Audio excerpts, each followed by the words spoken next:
Uma coisa são os valores que racionalmente a gente entende que foram transmitidos pra gente. Outra coisa são os valores que a gente emocionalmente experimentou. Porque uma coisa é o que a gente diz, outra coisa é o que a gente faz. Culpa é sentimento? Ou seja, ela é aprendida? Eu diria que sim, mas vou ficar quieto porque eu já errei 3 vezes esse episódio. Então, a minha honra está sendo manchada. A culpa é um sentimento, mas ela tem um fenômeno meio...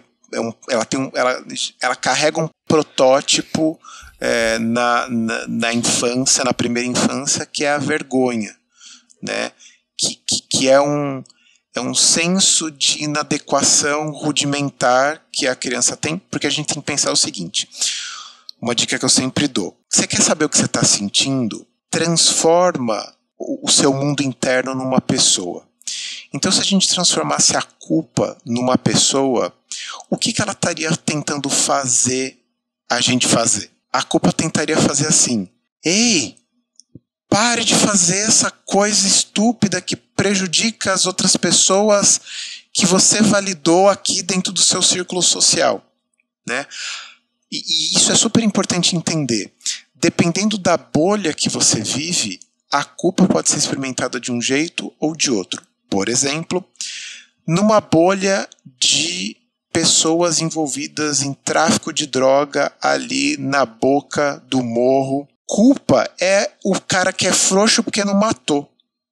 Ah, você é o frouxo, você não matou, a cara pá, e mata a pessoa lá. Aí o cara fica sentindo culpado. Pô, caralho, não matei a pessoa, tô me sentindo culpado de não ter matado. Para uma outra bolha de pessoas, a culpa vem por ter matado, né? Então veja como a culpa depende do referente social que você dá significado. Então a culpa não é universal. No Japão, por exemplo, as pessoas se sentem culpadas de um jeito específico que aqui a gente não tem.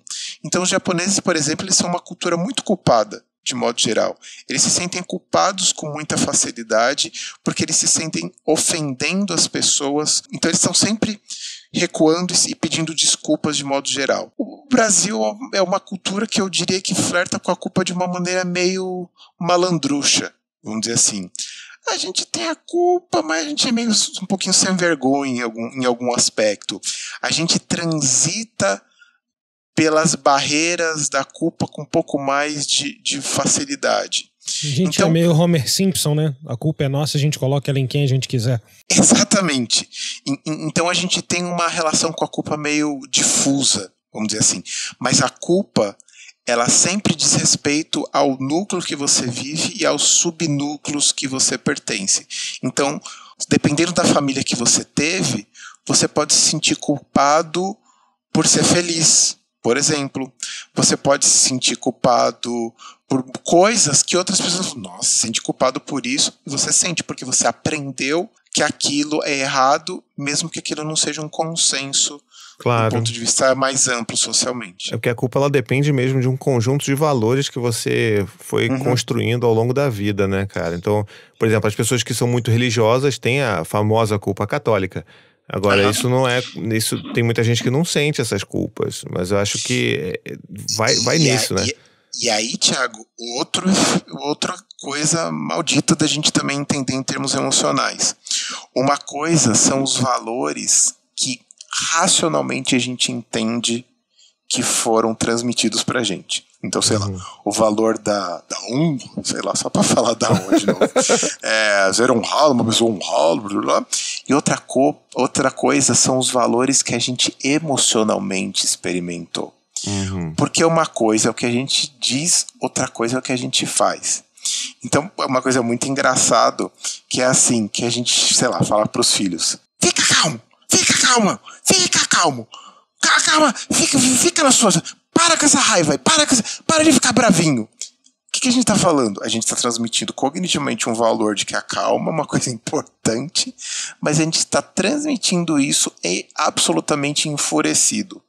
Ou seja, a criança nesse exato momento ela absorve um valor ambivalente, um valor ambíguo.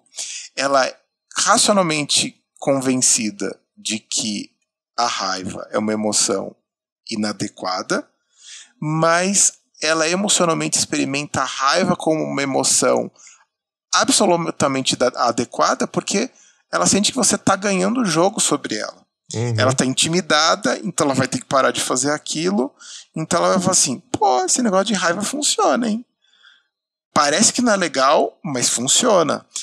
Então ela vai, às vezes a gente carrega um valor que quando a gente vai fazer a declaração de Miss Universo, a gente fala, a paz mundial, a felicidade dos povos, e a gente faz, né, o tchauzinho, mas a gente tá chutando a pessoa debaixo da mesa, porque nem tudo aquilo que a gente aprendeu, que é valioso, é o que a gente sente